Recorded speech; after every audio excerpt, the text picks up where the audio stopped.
Assalamualaikum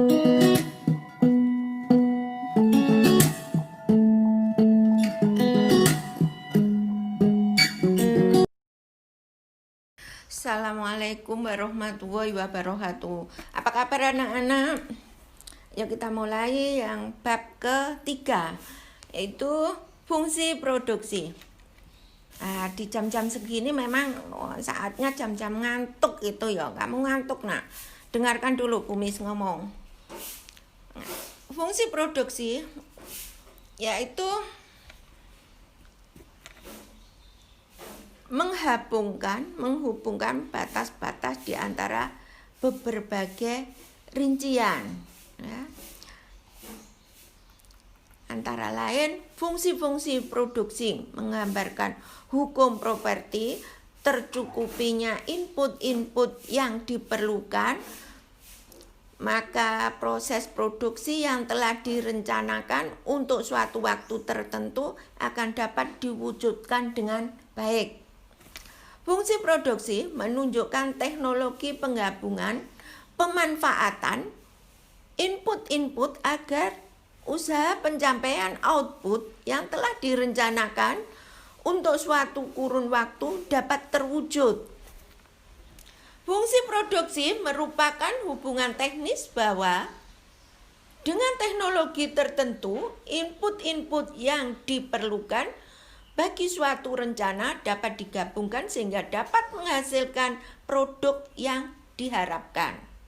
Di sini kalian bisa melihat di situ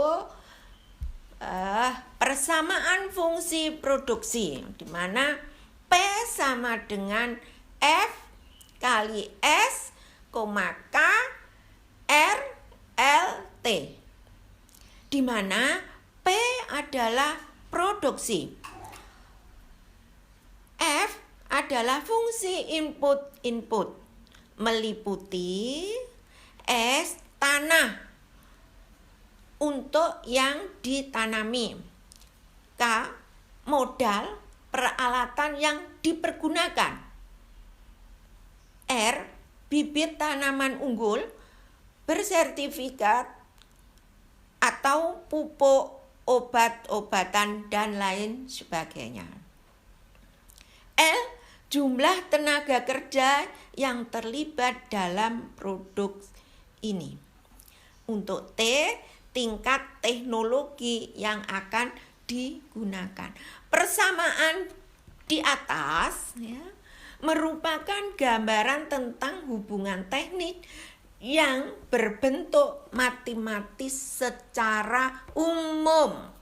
Perhatikan nak ya, itu secara umum, yang pada dasarnya mempunyai arti yang tingkat produksi suatu produk tergantung pada luas tanah pertanian yang tersedia untuk ditanami, jumlah modal, jumlah tenaga kerja, macamnya bibit, serta jumlah pupuk yang digunakan.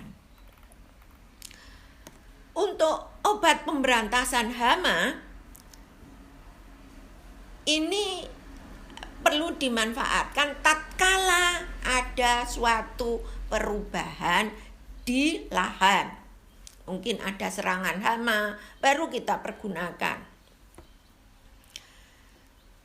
Tingkat teknologi yang digunakan yaitu teknologi sesungguhnya tidak dipandang sebagai faktor produksi atau input. Tentu untuk menghasilkan sejumlah produk-produk tertentu akan digunakan perbandingan sebagai gabungan input masukan, yang dalam hal ini untuk diperhatikan gabungan masukan faktor produksi yang paling ekonomis, efektif, dan efisien.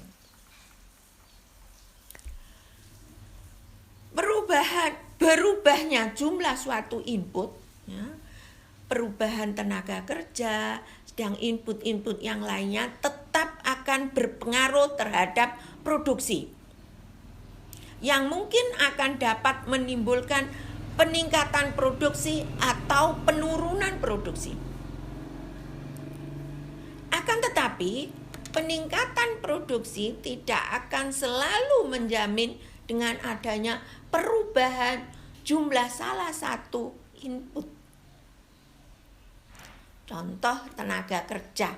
Kalau adanya hukum hasil lebih yang makin berkurang, mungkin ada itu biasanya the law of the meaning round, yang artinya setelah pencapaian suatu tingkat tertentu, peningkatan akan berkurang. Nanti akan ditunjukkan sesuai dengan kurvanya. Akhirnya mencapai titik yang negatif. Keadaan ini akan menyebabkan peningkatan produksi total semakin lambat, yang akhirnya mencapai titik maksimum. Dan selanjutnya dia setelah titik maksimum akan turun dia. Ini sesuai dengan tabel juga, nanti Anda lihat di situ.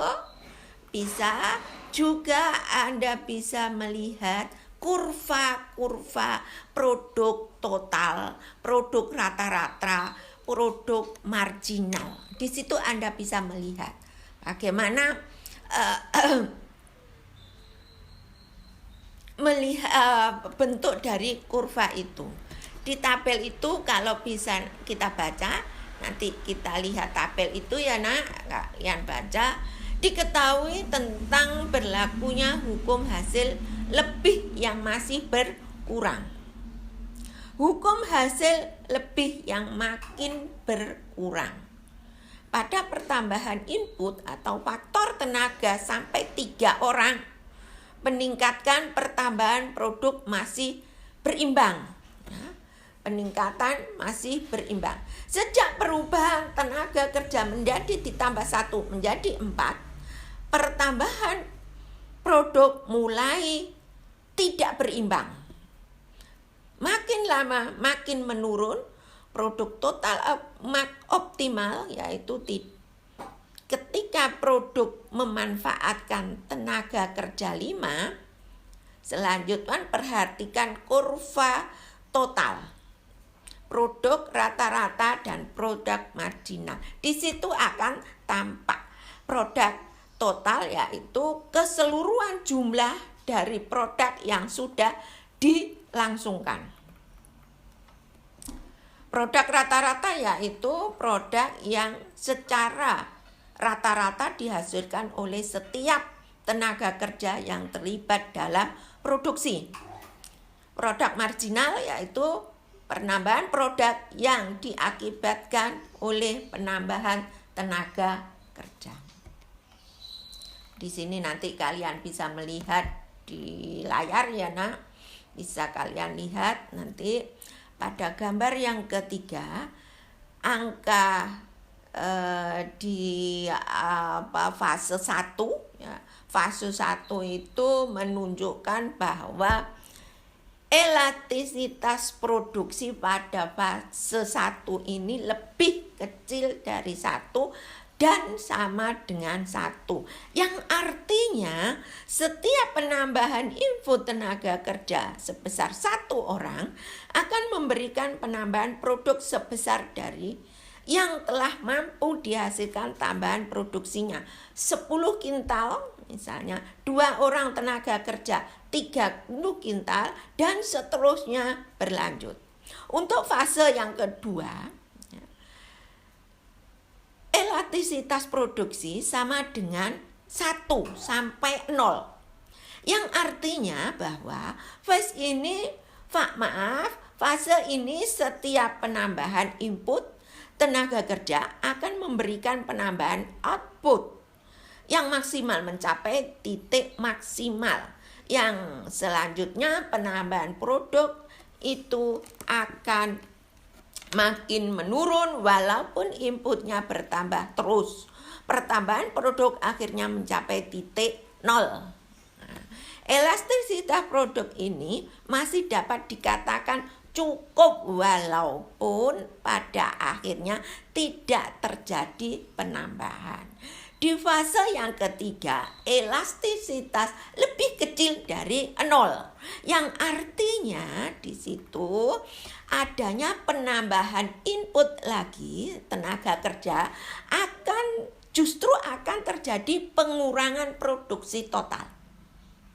Kejenuhan telah terjadi. Elastisitas produksi adalah demikian kecil. Petani yang rasional akan berhenti, tidak akan berusaha walau berupaya mencari sehingga dia akan mencari alternatif yang lain. Seperti itu. Itu untuk fase-fasenya. Dalam hubungan fisik antara output dan input. Di sini bisa Anda lihat ya, ada hubungannya fisik antara input dan output. Kalian lihat nanti di situ banyak sekali sesuai dengan gambar ya.